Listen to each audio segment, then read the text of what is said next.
하나님께서 이 니느웨를 얼마나 심각하게 멸망시킬 것인지를 예언하는 말씀입니다.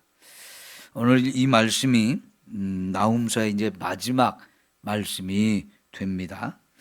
자, 8절부터 10절까지는 이 니느웨를 멸망시키는 것을 니느웨가 전에 50년 전에 멸망시켰던 노아몬이라고 하는 곳과 비교를 해서 말씀을 합니다.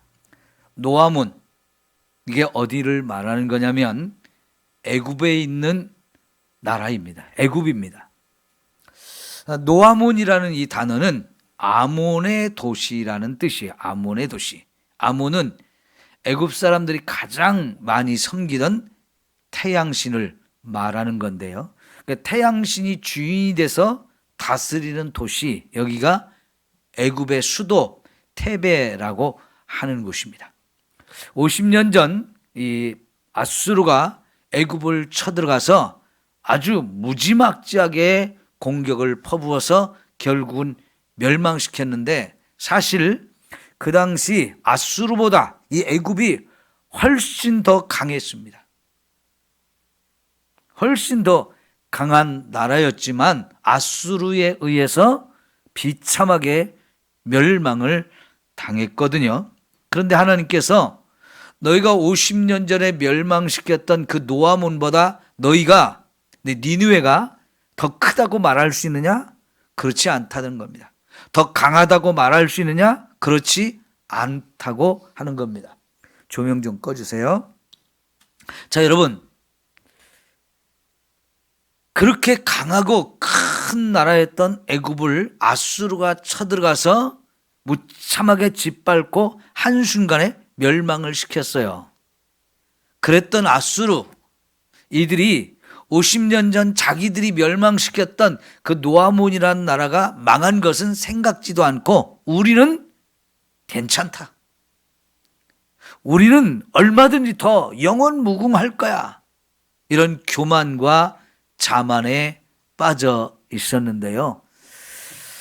과거에 50년 전에 이 아수르가 쳐들어가서 노아몬이라는 나라를 완전히 멸망시켰던 것처럼 이제 이 아수르라고 하는 나라도 머지않아서 금방 너무나 비참하게 멸망당할 것을 이야기하고 있습니다. 우선 여러분, 노아몬이 멸망할 때 상황을 우리가 오늘 말씀에서 좀 더 살펴보겠습니다. 8절에 내가 어찌 노아몬보다 낫겠느냐 하시면서 그는 강들 사이에 있으므로 물이 둘렸으니 바다가 성루가 되었고 바다가 방어벽이 되었으며 그랬습니다. 여러분, 애굽하면 생각나는 이 강이 있죠? 나일강이라고 하는 아주 큰 강이 있습니다. 이 나일강 때문에 애굽이 정말 축복을 많이 누렸죠.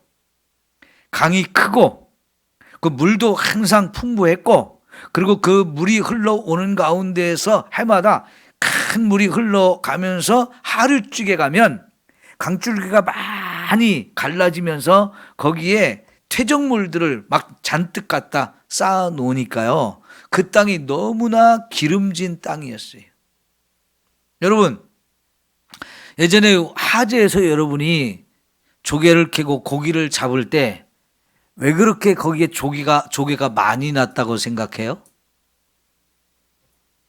조개 잡으신 분들 그렇게 조개 많이 캐면서도 왜 그런지 아실 거 아니에요?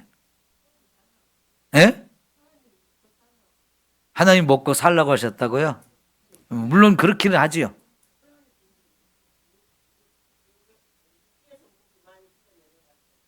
그러지요. 예. 동진강과 만경강 두 개의 강이 그쪽으로 흘러와서 그 바닥을 아주 기름진 곳으로 만들었단 말이죠. 그러니까 바닷물과 민물이 만나면서 거기를 조개라든가 물고기가 살기에 좋은 곳으로 만들었기 때문에 그렇게 캐도 또 수없이 조개가 많이 나왔던 거잖아요. 그런 지형, 그런 쪽, 이게 굉장히 농사 짓기에도 좋고 또 고기를 잡기에도 참 좋은 지형이란 말이에요. 근데 이 저 위쪽에서부터 흘러오는 나일강이 굉장히 긴 강이고 큰 강이다 보니까 물이 엄청나게 흘러 내려오면서 그 물이 그냥 흘러오는 게 아니고요. 위쪽에서 기름진 것을 잔뜩 싣고 와서 이 하류에다 잔뜩 쌓아놓는다고요. 그럼 거기에 넓은 평야가 만들어지는데 그 평야는 거름을 주지 않아도 농사가 아주 잘 되는 곳이란 말이에요. 그러니까 거기는 사람이 살기에 너무 좋아요. 그리고 하류 쪽에는요, 이렇게 강이 막 갈래갈래 갈라지고 이러기 때문에 사방에서 적이 쳐들어오려면 쉽지 않아요. 거기서 살던 사람이 아니면 지형도 잘 모르고 거기서 살던 사람들은 이렇게 배를 잘 만들고 운행하면서 그 마음껏 그 강을 이용해서 살지만은 외국 사람이 오면 그런 걸 경험이 없으니까 그 강을 극복하고 이렇게 애굽의 성들을 공격하는 게 쉽지 않았단 말이죠. 그러니까 그 나일 강변이 그 애굽에 살던 사람들한테는 천연의 요새가 되는 거예요. 적이 쳐들어오는 걸 막아주는 기가 막힌 방벽이 되는 거예요. 그런데 여러분, 그렇게 농사가 잘 되고 또 먹을 것이 많고 또 천연의 요새가 되고 하다 보니까 거기는 참 번성했어요. 지금도 여러분 애굽에 이집트에 얼마나 많은 관광객들이 갑니까? 왜요? 볼거리가 많거든요. 뭘 볼거리가 많냐? 그 옛날에 번성했던 문화에 의해서 만들어진 많은 유물과 유적들이 엄청나게 많은데요. 작년인가 이집트 대박물관을 개관을 했거든요. 근데 여기 다 보려면 한 달을 봐야 된대요. 한 달을 봐도 다 못 볼 정도로 그렇게 유물이 많은 도시거든요. 그 과거에 그렇게 많이 번성했기 때문에 유물이 많아요. 아직도 발굴하지 못한 거, 또 거기서 다른 나라가 쳐들어와서 뺏어간 거, 이런 것까지 다 모으면요, 정말 세계에서 유물이 가장 많은 나라라고 볼 수 있는데 그만큼 과거에 문화가 많이 발전했던 곳이에요. 그런데 그런 도시도 하나님이 멸망시키려고 하면 순간적으로 멸망을 당했는데 아수르가 거기를 쳐들어가서 너무나 쉽게 멸망을 시켰단 말이에요. 그 다음을 봅시다. 9절 보면 구스와 애굽은 그의 힘이 강하여 끝이 없었고 룻과 붓과 루빔이 그를 돕는 자가 되었으니 그랬습니다. 여러분, 이 구스와 애굽이라는 이것이 나일강이 처음 발원해서 시작되는 곳이기 때문에 거기 고지대입니다. 지금으로 말하면 에티오피아예요. 여기 사람들이 흑인들인데 굉장히 키가 커요.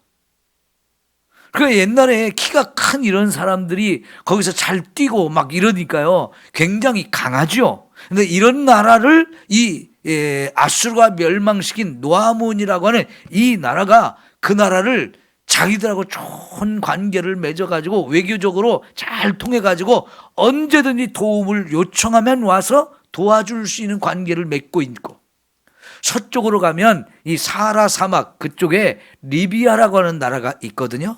지금도 있는 나라예요. 그 나라가 붓과 루빔 이렇게 설명되진 이런 나라들인데요. 이런 나라들하고 동맹을 잘 맺어가지고 서로 어떤 일이 있으면, 위험한 일이 있으면 돕기로 이렇게 동맹이 잘 맺어져 있어가지고 이 노아몬이 위기에 빠지면 그 나라 사람들이 연락만 하면 언제든지 많은 군사를 이끌고 와서 도와줄 수 있었어요. 이런 도움자가 잘 구축되어 있는 나라인데 아수르한테 망할 때는 이게 한순간에 다 망했단 말이죠. 도움자가 아무리 강한 도움자가 있어도 그것도 도움이 안 되는 거예요. 그 다음에 봅시다. 그가 포로가 되어 사로잡혀 가고 그의 어린아이들은 길 모퉁이에 메어침을 당하여 부서졌으며 그의 존귀한 자들은 제비 뽑혀 나누었고 그의 모든 권세자들은 사슬에 결박되었으니 그랬어요. 이제 한순간에 망하면서 여러분, 이 나라 사람들이 너무나 많이 포로로 끌려갔어요. 아수르 사람들이 제일 많이 하는 이 전쟁에서 이기면 제일 많이 하는 것이 거기 살던 사람들을 포로로 다 사로잡아 가지고 사방에 흩어놓는 거예요. 여기 살던 사람들 다 끌고 가버린 거예요. 왜 그럴까요? 그 나라가 다시 일어나지 못하게 하려는 거예요. 사람들 남겨두면 그들이 언제든지 힘을 다시 길러가지고 일어날 수 있기 때문에 아예 그 싹을 잘라버리기 위해서 여기 살던 사람들, 힘 있는 사람들, 괜찮은 사람들을 다 포로로 잡아가서 그냥 종으로 삼아가지고 사방에 흩어놓기 때문에 이 사람들이 다시 고국 땅으로 돌아오기도 힘들고 그들이 힘을 다시 기르기가 어려운 거예요. 이게 아수르 사람들이 무자비하게 행했던 나쁜 이런 전쟁의 습성인데요. 애굽에 살던 사람들이 그런 꼴을 당한 거예요. 그럴 때 여러분 또 어린 아이들을 어떻게 죽였느냐? 어린 아이는 힘이 제일 없잖아요. 전쟁이 일어나면 제일 불쌍한 사람이 어린 아이들이에요. 여러분 우리도 6.25 때 고아들이 얼마나 많이 생겼어요. 그죠? 부모가 죽어서 남겨진 고아들, 부모와 전쟁통에 피난 가다 헤어져 가지고 고아가 된 아이들, 그런 아이들은 자기 힘으로 먹고 살 방법이 없어요. 그래서 제일 나약하고 제일 어려운 아이들이, 이런 아이들이 이제 있으면 이 아수르 사람들은 어떻게 했느냐? 이 아이들도 다 죽였습니다. 근데 죽이는데 가장 잔인한 방법으로 죽였는데요. 이 아이들의 다리를 잡고 그냥 돌에다가 내려쳐서 죽였다는 거예요. 얼마나 잔인합니까? 여러분 전쟁을 해도 지나치게 잔인한 행동을 하지 말자. 이게 국제 간에 맺은 조약이에요. 그러잖아요. 군인들끼리 싸우고 거기서 승패가 나게 하고 민간인들은 죽이지 말자. 이런 것들이 전쟁을 해도 너무나 끔찍한 전쟁이 되지 않기 위해서 나라마다 같이 체결한 이런 조약들이란 말이에요. 우리가 여러분 다윗과 골리앗이 왜 대표 선수가 나와서 싸웠습니까? 대표 선수끼리 싸워가지고 거기서 승패가 나면 다른 군인들이 싸워가지고 승패 난 걸로 그냥 그렇게 하자. 그렇게 결정하자. 왜요? 대표 선수끼리 싸우면 둘 중에 하나 지고 살고 죽고 그걸로 끝나지만 군인들이 다 같이 싸우면 너무나 많은 사람이 죽잖아요. 그러니까 그러지 말고 그냥 대표끼리 나와서 싸워가지고 거기서 승부를 결정하자. 이런 전쟁도 있단 말이에요. 그러면 얼마나 전쟁이 잔인하지 않게 끔찍한 일이 없게 이렇게 쉽게 끝날 수 있잖아요. 근데 아수르는요 그런 거 없었어요. 왜 아이들을 그렇게 잔인하게 죽일까요? 아이들이 크면 원수를 갚으려고 하잖아요. 내가 어렸을 때 우리 부모가 죽은 걸 봤어요. 나라가 짓밟히는 걸 봤어요. 근데 이 아이들이 크면 원수를 갚고 싶은 거예요. 그걸 아예 또 싹을 자르기 위해서 아예 씨를 말리기 위해서 어린 아이들도 보는 대로 잡아서 그냥 다 죽여버렸던 거죠. 무섭고 끔찍한 전쟁을 이 아수르 사람들이 했던 거예요. 그러면 여러분 존귀한 자는 제비를 뽑아서 서로 나누어 가지고 권세를 가진 사람들은 사슬에 결박을 해서 끌고 가고. 그러니까 아까 말씀드린 대로 이 사람들을 남겨주지 않는 거예요.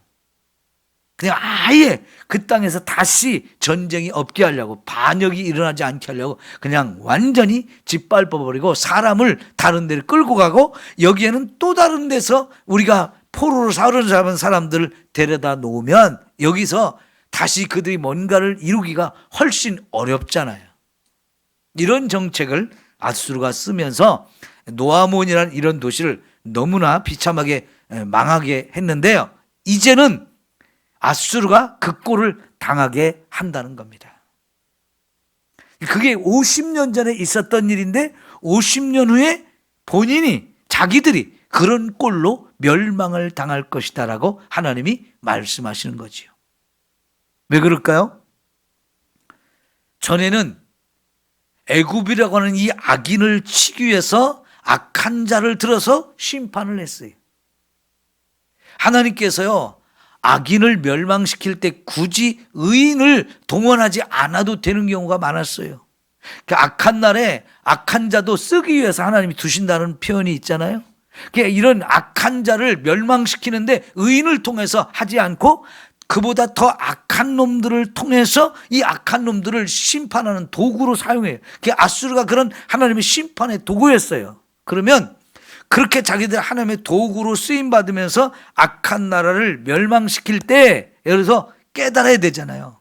왜 이 나라가 우리에 의해서 멸망당했는가? 그것은 이들이 악한 짓을 많이 했기 때문이다. 그러면 우리는 그런 악한 짓 하지 말자 하고 깨달아야 되는데요. 깨닫는 게 아니고 오히려 이 아수르 사람들은 자기들이 하나님의 손에 의해서 이 강한 나라, 문화가 발전했던 이 힘센 나라를 깨뜨리는 걸 보면서 내 힘으로 한 거야 하면서 내가 교만해지는 쪽으로 갔던 거지. 여러분, 그래서 사람이 존귀하지만 깨닫지 못하면 멸망할 짐승과 같다 그랬지. 개, 돼지만도 못한 인간이 깨닫지 못하는 인간이에요. 그러니까 이 아수르라, 니느웨라고 하는 이 사람들은 정말 이 애굽의 사람들을 심판하는 도구로 하나님이 의해서 쓰임 받으면서, 저들이 왜 우리한테 이렇게 비참하게 이렇게 강한 나라가 한순간에 망하는가? 그거는 그들이 악하기 때문이다. 그럼 우리도 악하게 살면 안 되지. 이런 깨달음이 있어야 되는데 그게 아니고, 이거는 우리가 잘나서 그래, 우리가 힘이 세서 그래, 우리가 지혜로워서 그래 하면서 자기들이 잘난 것을 자랑하고 교만해진 쪽으로 자꾸 가다 보니까 그 교만이 끝이 없단 말이죠. 그래서 이제 하나님께서 50년밖에 안 돼서 너희들도 안 되겠다 하시면서 그들을 심판하시는 거예요. 여러분, 그것이 지금 이제 11절부터 나오는데, 너도 술에 취하여 숨으리라. 너도 원수들 때문에 피난처를 찾으리라 그랬습니다. 너도, 그럼 너는 누구겠어요? 이 노아문, 애굽을 멸망시켰던 아수르, 니느웨를 말하는 겁니다. 너도 숨기에 바쁘고 피난처를 찾기에 급급한 꼴이 될 것이다 라는 겁니다. 왜 숨어야 되고 왜 피난처를 찾습니까? 이들을 멸망시키기 위해서 이제 또 하나님이 다른 나라를 불러왔는데 그 나라가 누구냐? 바벨론이에요. 여러분, 이 바벨론이 한순간에 와서 아수르를 멸망시켰는데, 바벨론, 아수르가 볼 때는요, 저 아무것도 아니었어요.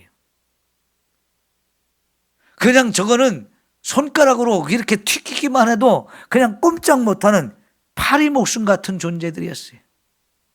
그런데 그런 나라가 한번 일어나니까요, 걷잡을 수가 없었고, 그런 나라가 이제 너무나 강했던 아수르를 또 한 방에 깨트리거든요. 이거 하나님이 아니면 아무도 할 수 없는 없는 일이잖아요.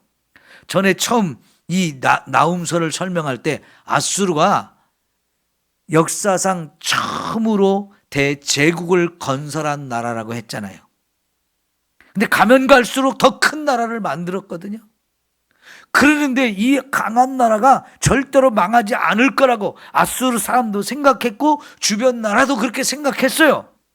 그런데 하나님이 하시니까 너무나 작은 이 바벨론이라는 나라가 일어나서 너무나 큰 아수르라는 나라를 한순간에 멸망시키는 거예요. 지금 그 바벨론이 아수르를 멸망시키는 이야기를 하고 계시는 겁니다. 여러분, 혹시 지금 어르신들이 이렇게 한참 교회에서 중고등부 시절이나 청년 시절에 레크레이션 같은 걸 제가 많이 했던 경험이 있는데요. 그때 했던 이 게임 중에 하나가 뭐냐면 돼지꼬리라고 하는 게임이 있었어요. 돼지꼬리. 여러분, 돼지가 돼지꼬리를 흔듭니까? 돼지꼬리가 돼지를 흔듭니까? 네? 돼지가 꼬리를 흔드는 거지요. 희한하게 짐승 중에 꼬리가 진짜 작은 게 돼지예요. 다른 짐승들은 꼬리가 크잖아요. 그러니까 우리는 소꼬리도 먹잖아요. 그죠? 옛날에 쥐꼬리는 그래도 학교에서 모아오라고 하는데 쓰기도 했어요. 근데 돼지꼬리는 쓸 데가 없어요. 그죠? 돼지 다 먹어도 못 먹는 게 돼지꼬리예요. 조그매요. 그리고 이상하게 그 큰 등치에 조그만 꼬리가 달려있는데요. 이 돼지꼬리라는 게임이 있었어요. 돼지꼬리하고 뭐라고 하면 다 해야 돼. 돼지꼬리. 이게 좀 웃기는 얘기지요.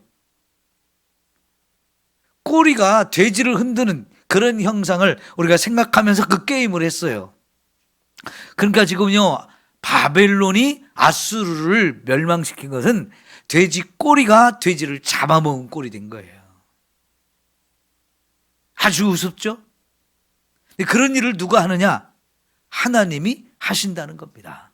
왜 그럴까요? 하나님이 모든 나라의 주인이 되시기 때문에, 하나님이 역사의 주인공이 되시고 다스리신 분이기 때문에 나라를 망하게도 하고 흥하게도 하고, 사람을 부하게도 하고 가난하게도 하고, 죽이기도 하고 살리기도 하는 것 하나님이라고 말하잖아요. 한나가 사무엘을 낳고 너무 감사해서, 하나님이 어떤 분이냐, 내가 자식을 낳지 못하던 사람인데 하나님께 기도했더니 내게 자식을 주셨는데, 이걸 통해서 한나가 깨달은 게 뭐야? 하나님의 절대 주권, 하나님의 전능하심. 그래서 그 하나님은 사람을 살리기도 하고 죽일 권한을 가지신 분이다. 누군가를 부하게도 하고 가난하게 하실 수 있는 분이다. 예? 여러분, 이것이 하나님이 가신 절대적인 주권이란 말이죠. 그거를 지금 하나님께서 증명해 보이는 것이 아수르를 멸망시키는 거였어요. 지금 앞에서 노아몬을 멸망시켰던 이런 것처럼 이제 여러분 아수르가 멸망을 당하는데, 이제부터 이제 12절부터 17절까지 나는 괜찮아 하면서 자랑했던 것들, 우리가 이렇게 대단한 것을 가지고 있어, 우리를 봐라, 힘이 얼마나 센지, 우리가 얼마나 강한지 하면서 자랑했던 이 모든 것들을 하나님이 다 의미 없게 만드는, 그런 것을 다 깨뜨리고 그런 것이 다 힘이 없다는 걸 보여주는 그런 이야기를 하고 있어요. 자, 12절부터 여러분이 동그라미를 하나씩 좀 쳐보세요. 볼펜을 좀 준비하시고, 볼펜을 준비하시고 여러분이 동그라미를 한번 쳐보시면 좋겠는데, 자, 12절에 먼저 모든 산성 동그라미, 모든 산성 동그라미. 어떻게 된다고 그래요? 무화과 나무에 처음 익은 열매가 흔들기만 하면 먹는 자의 입에 떨어짐과 같으리라. 여러분, 무화과 나무 이렇게 길러보면 조금 익으면 툭 떨어지죠. 아주 쉽게 떨어지죠. 그러니까 조심조심 잘 따야 되고, 떨어지기 전에 잘 따 먹어야 먹을 수가 있어요. 근데 하여튼 무화과 나무는 떨어질 때 보면 탁 떨어져요. 너무 쉽게 떨어져요. 근데 모든 산성, 이 니느웨가 자랑하던 정말 많은 성들이 있는데, 그런 산성들도 그냥 무화과 나무가 살짝 익어가지고 뚝 떨어듯이 그렇게 다 떨어질 거라고 얘기합니다. 그 다음 13절, 내 가운데 있는 장정들 동그라미, 장정들. 장정이 어떻게 된다고요? 여인과 같다 그랬어요. 장정은 지금 이 니느웨 사람들이 자랑하던 군대입니다. 최고의 막강한 이런 군대인데, 이런 군인들이 여인같이 될 것이라는 거예요. 정말 힘이 없고 싸울 수 없는 존재가 되어지는 거죠. 그 다음에 내 땅의 성문들 동그라미, 내 원수 앞에 넓게 열리고, 그 다음에 빗장들 동그라미, 불에 타도다. 여러분, 성문을 지키는 데 있어서 필요한 게, 성을 지키는 데 필요한 게 성문이잖아요. 그걸 열고 닫으면서 적이 쳐들어오면 굳건하게 닫아서 못 들어오게 하잖아요. 거기 빗장까지 질러놓으면 꼼짝도 못하지요. 그런데 그 성문이 다 불타버리고 또 넓게 열리고 빗장은 다 불에 탄다. 아무 의미가 없게 만든다는 거지요. 그들이 아무리 자기들을 보호하기 위해서 튼튼하게 이렇게 만들어도 의미가 없다는 거지요. 그 다음에 14절, 너는 물을 길어 에워싸인 것을 대비하며 너의 산성들을 견고하게 하며 진흙에 들어가서 흙을 밟아 벽돌 가마를 수리하라. 여러분, 적이 쳐들어오는 것을 대비해서 막 물을 잔뜩 준비해 놓고 또 산성들을 더 견고하게 만들고 벽돌을 불에 구워가지고 그런 것들로 다 이렇게 튼튼하게 방비를 해 놓으라는 거지요. 그런데 이거는 하나님이 조롱하는 거예요. 그렇게 해봐라. 아무리 해봐라. 그게 너희들을 보호해 줄 것 같으냐? 보호 못한다는 거예요. 그 다음 15절 거기서 불이 너를 삼키며 칼이 너를 베기를 느치가 먹는 것 같이 하리라 그랬어요. 여러분, 하나님이 불을 보내고 칼을 보내서 마치 느치가 뭐예요? 메뚜기 종류예요. 메뚜기 종류가 때를 지어서 날아오면 먹을 것이 하나도 남지 않죠. 마치 애굽의 10가지 재앙 중에 메뚜기 재앙이 와가지고 모든 푸른 채소, 푸른 식물 싹 다 갉아먹었듯이 이렇게 완전히 제거하는 게 느치, 메뚜기들인데, 메뚜기들이 이렇게 모든 것을 삼키듯이 불과 칼이 이 사람들을 삼키게 될 것이라는 겁니다. 그 다음에 보면 내가 느치같이 스스로 많게 할지어다. 내가 메뚜기같이 스스로 많게 할지어다. 여러분, 메뚜기가 왜 이렇게 떼를 어마어마하게 이루어가지고 이동을 할까요? 얘네들은요, 이동을 하면서도 번식을 해요. 막 날아가면서도 계속 번식을 해가지고 너무나 번식이 빨라가지고 숫자가 급격하게 불어나거든요. 그러면 그 어마어마한 떼가 막 휩쓸고 지나가면서 있는 모든 걸 싹 쓸어버리잖아요. 그러니까 이 아수르 사람들이 숫자를 많이, 백성의 숫자를 많이 만들어 보라는 거예요. 그래봐야 하나님이 메뚜기가 쓸고 가듯이 그냥 순간적으로 모든 걸 다 먹어치우게 할 것이라는 겁니다. 그 다음에 16절 내 상인 동그라미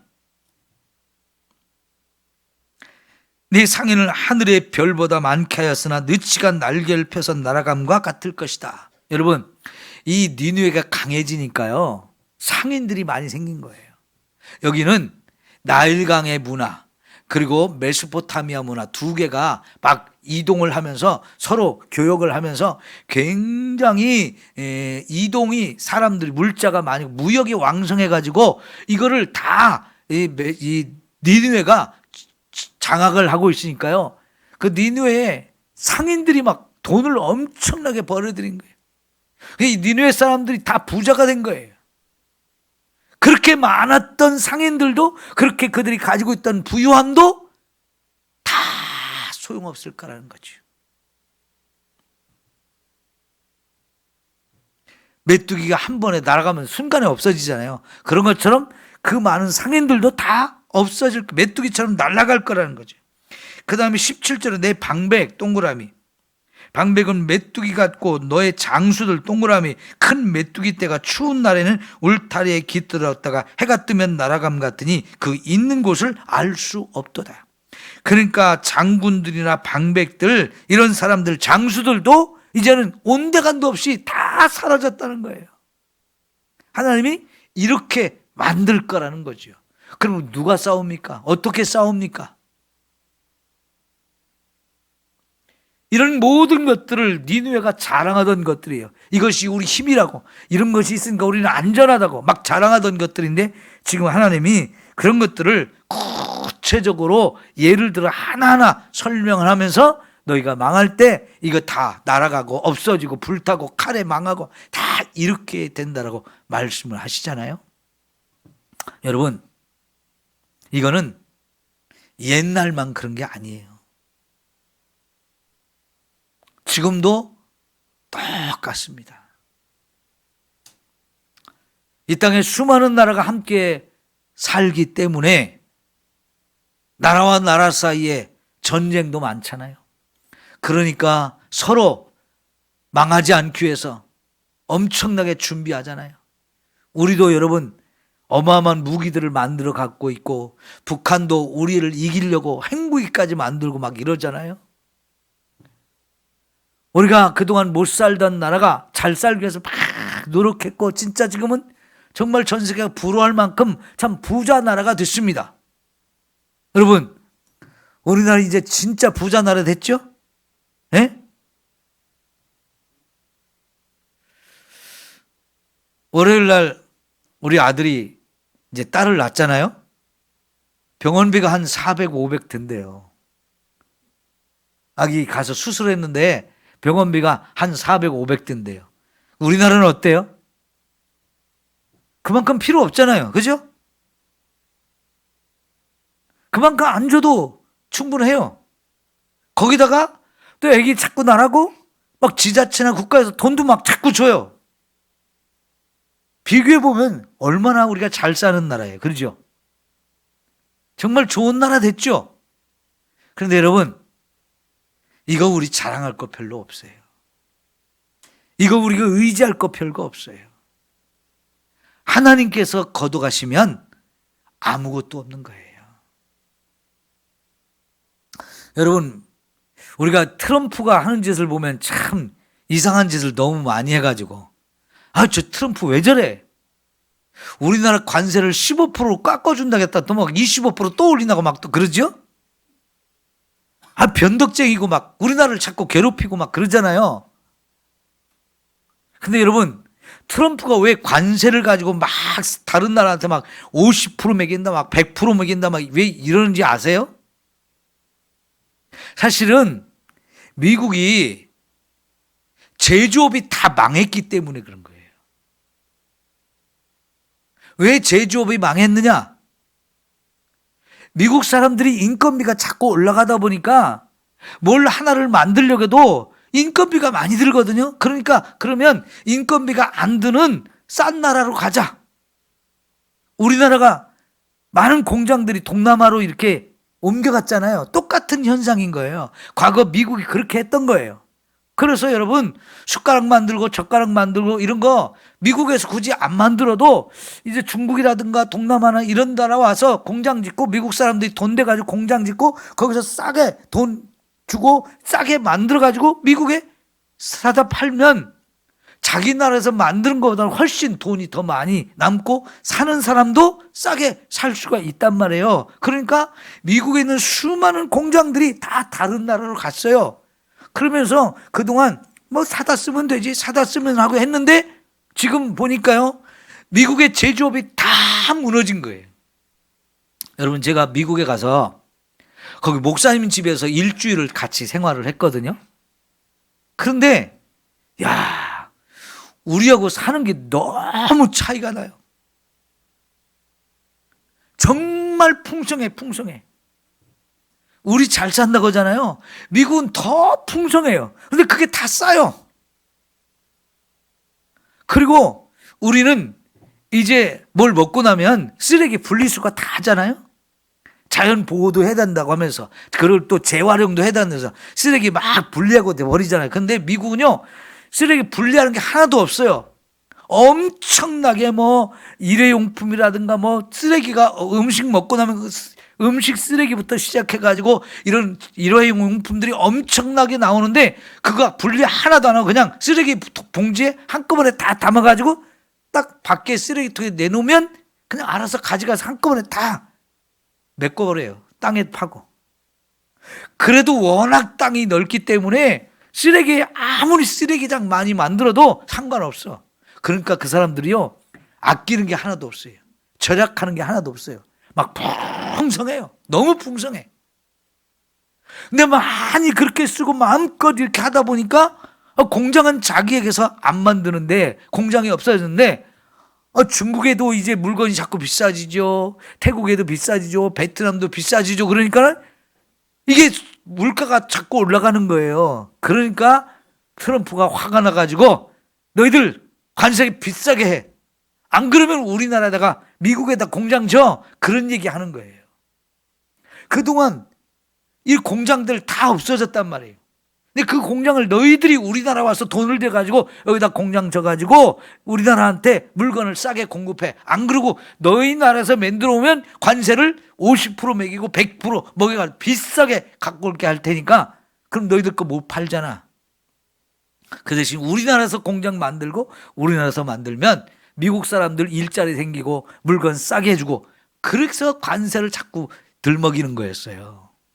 여러분, 그러니까 여러분, 우리가 지금 잘 먹고 잘 사는 거 사실은 의지할 것도 없고 자랑할 것도 없는 거잖아요.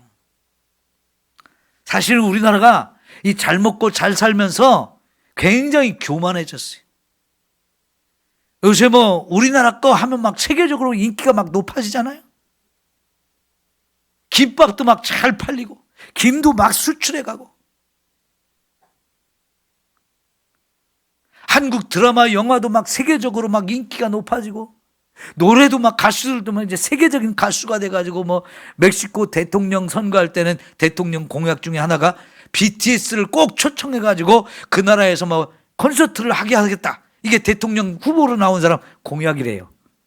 우리나라 가수 초청해서 자기 나라 콘서트 해주겠다고. 야, 정말 대단하게 지금 한국이 인기가 올라가고 있는데 여러분 이럴 때일수록 우리가 정신 차려야 돼요. 요즘 삼성이 이재용이 지금이 위기다 이렇게 지금 막 삼성의 직원들을 막 바짝 죄고 있다고 하잖아요. 지금 삼성이 주가가 자꾸 올라가고 돈을 제일 많이 벌고 있어요. 그런데 돈 제일 잘 벌 때가 사실은 위기라고 얘기를 하는 거예요. 그래서 지금 이 위기 상황이라고 생각하고 지금 다음 것을 준비하지 않으면 요거 얼마 안 가면 이 잘 나가는 거 끝날 수 있으니까 그때 위기를 당하면 우리 못 일어나니까 지금 위기라고 생각하고 지금 더 준비해야 돼 이런 얘기 하는 거거든요. 똑같아요. 우리 지금 뭐 막 여기저기 세계 여행 다니고 바빠요. 환율은 자꾸 올라가는데 다른 나라 달러 갖고 가서 쓰기 바빠요. 사실은 이런 때 우리 국민이 더 정신 차리고 진짜 나라를 더 강한 나라로 튼튼한 나라로 만들기 위해서 힘써야 되는데 우리가 많이 느슨해지고 많이 지금 정신을 못 차리고 있어요. 풀어졌어요. 왜 그럴까요? 옛날에 못 살 때 비하면 진짜 잘 먹고 잘 사니까요. 이게 진짜 우리 오래 갈 줄 아는 거예요. 이제는 됐다 하는 거예요. 여러분 예전에 IMF를 우리가 왜 만났어요? 그 전에 경제가 엄청 잘 나갔어요. 외화도 자꾸 쌓였어요. 우리 경제가 막 발전하고 있었어요. 그런데 갑자기 달러가 부족해가지고 외국에서 달러를 빌려와서 빚을 지고 살아야 됐단 말이죠. 근데 지금 우리나라 빚이 지금 엄청나게 늘어나고 있잖아요. 근데 이런 거 국민이 정신을 차리고 정부가 정신을 차리면서 좀 바짝 조이고 더 안전하게 나라를 만들어야 되는데 이때 정신을 못 차리면 우리 무너질 때 한순간에 무너지잖아요. 우리는 IMF가 와가지고 우리나라 경제가 어마어마하게 고통을 당하고 무너지는 걸 경험했어요. 여러분 은행이 망하는 걸 봤잖아요. 우리 은행은 안 망할 줄 알았잖아요. 그죠? 은행 안 망할 줄 알았어요. 근데 은행 망한 게 한두 개가 아니잖아요. 제가 그때 IMF 때 인천에 살았어요. 경기은행 문 닫았어요. 인천에 있는 기업들 대부분이 문을 닫았어요. 인천 경제가 엄청 안 좋았어요. 경기은행 문 닫았고 동아은행을 문을 닫았는데 이 동아은행이 어떤 은행입니까? 이북에서 피난 온 사람들이 번 돈을 모아서 만든 게 동아은행이었어요. 사실은 돈이 굉장히 많았던 은행입니다. 그 본점이 인천 쪽에 있었거든요. 근데 그것도 망했어요. 은행은 안 망할 줄 알았어요, 사람들이. 근데 그 시대에 은행도 망했고 대우도 망했고 한보도 망했고 어마어마하게 힘들었어요. 아무도 상상 못했던 일이 갑자기 일어났던 거죠. 그때 김영삼 대통령이 통치할 때였는데 샴페인을 너무 일찍 터뜨렸다고 얘기를 했어요.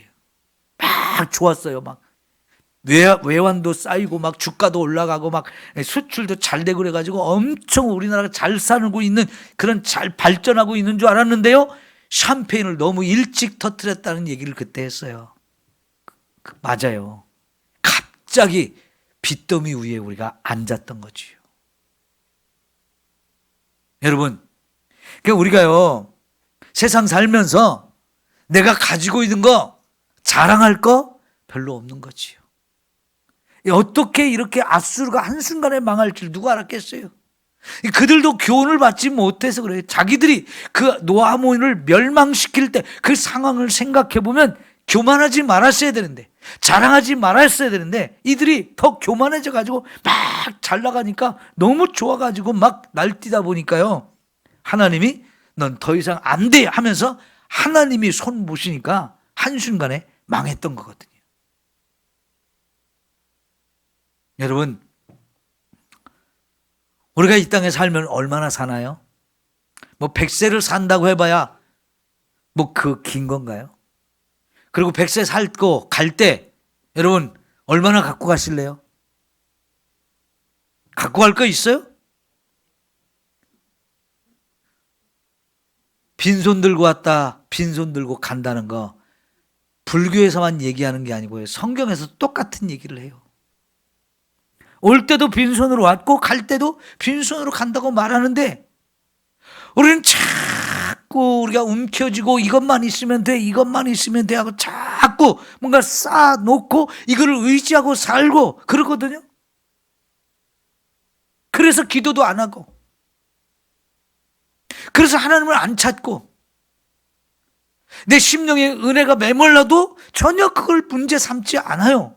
지금 우리가 그렇게 살고 있어요. 영적인 심각한 병이 들었는데 한국교회가 막 타락하고 한국교회가 막 추락하고 있는 것은 그 교회 안에 있는 한 사람 한 사람의 신앙이 너무나 나약해졌고, 내가 그런 상태에 있다는 것을 우리 스스로가 깨닫지 못하고 정신을 못 차리고 있는 거예요. 교회가 얼마만큼 추락해야 정신을 차릴까요? 코로나로 인해서 한국교회 10,000개가 없어졌다고 하거든요. 여러분, 교회가 10,000개가 없어졌다. 얼마나 무섭고 심각한 일인지 아세요? 제가 오늘 여러분에게 처음 말씀드리는데요, 제가 여기 오기 전에 목회하던 교회 1월 초에 문을 닫았습니다. 없어졌어요. 제가 오기 전에 100명 이상 모이던 교회였습니다. 지금은 없어졌어요. 문 닫았어요. 저는 너무 마음이 아팠어요.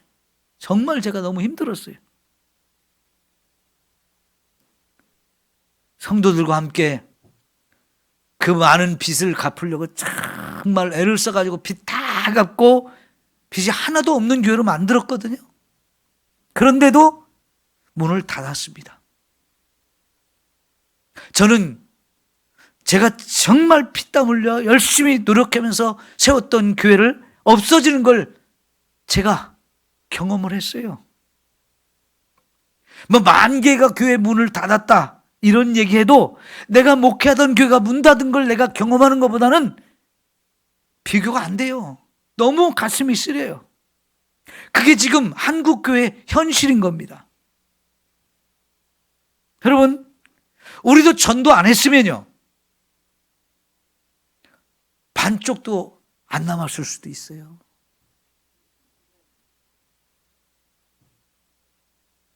전도하지 않으면 결국은 한 분, 두 분 다 천국으로 이사 가시고, 또 저 다음 순서는 누굴까 이거 기다리는 것밖에 못하는 교회가 될 수 있는 거예요. 여러분, 지금이 정말 우리의 위기거든요. 이 위기 상황을 우리가 느끼면서 교회를 살려야 되고, 나를 살리는 일을 하지 않으면 안 되는 거예요. 내 자녀들을 살리는 일을 안 하면 안 되는 거예요. 우리 미래가 없는 거예요. 지금 내 손에 뭐가 있다, 내가 뭐를 가졌다, 아 이거면 됐지. 여러분, 그게 아닌 거예요. 내가 자랑할 만한 것, 지금 니느웨가 자랑하던 것들 하나님이 이것도 아니야 저것도 아니야 그것도 다 하나님이 쓸어가시고 물거품이 되게 하시잖아요.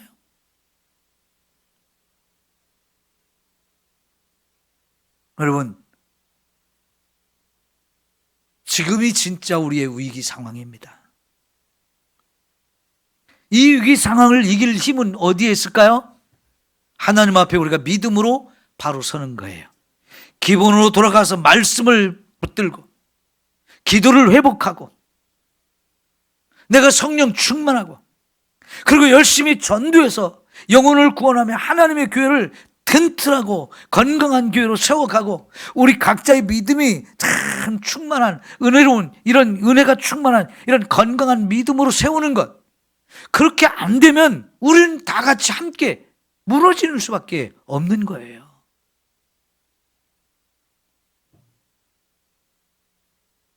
여러분, 코로나 때 만개 교회가 왜 닫았을까요? 전염병이라고 교회 예배를 못 드리게 했어요. 모이지 못하게 했어요. 2,000명, 3,000명 모이는 교회도 최대 20명 이상 모이면 안 돼, 이렇게 했단 말이죠. 아니, 극장이든 백화점이든 회사든 지하철이든 수많은 사람들이 막 이용하는 데는 그런 데 제한을 두지 않았어요. 근데 교회만 자꾸 문을 닫으라고 예배를 못 드리게 했어요. 어떻게 됐습니까? 예배를 못 드리게 한 1년이 지나니까 사람들의 믿음이 우수수 다 떨어지면서 나 이제 교회 가기 싫어, 나 교회 안 갈래, 이렇게 돼버렸어요. 그거 얼마나 나약한 믿음입니까? 예배를 1년 안 드리니까요, 교회 안 나오는 사람들이 수두룩해진 거예요. 개척교회들이 다 문을 닫은 거예요.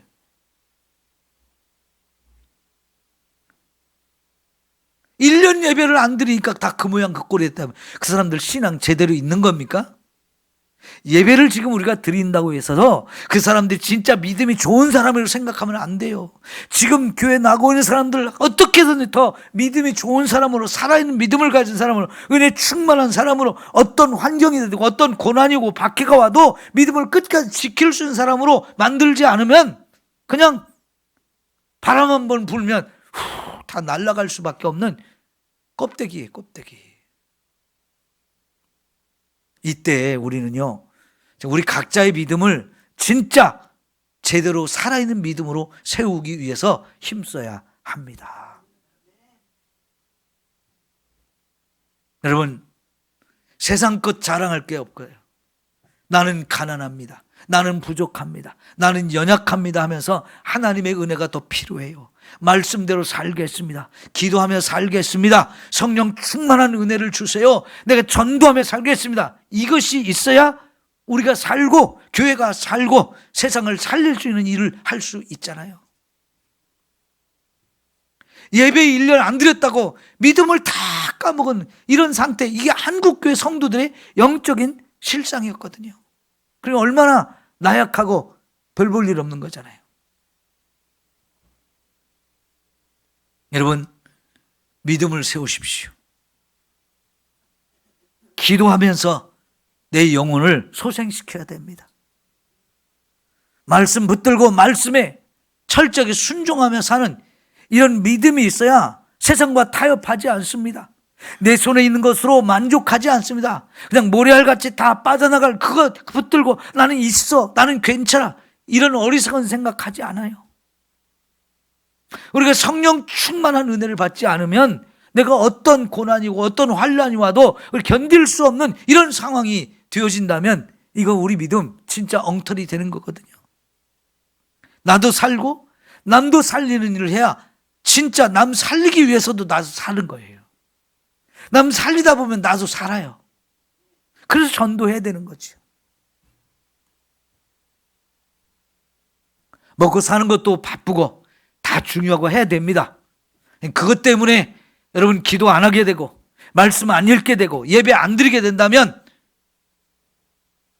정리할 줄도 알아야 돼. 이거보다는 내가 기도가 더 필요해, 예배가 더 중요해, 말씀대로 사는 게 더 중요해 하면서 정말 믿음을 세우는 일에 우리가 더 열심을 내고 적극성을 띄어야 할 줄 믿습니다. 그래야 우리가 사는 거죠. 그러지 않으면 니느웨처럼 노아몬처럼 다 한순간에 날아가는 겁니다. 우리 기도합시다.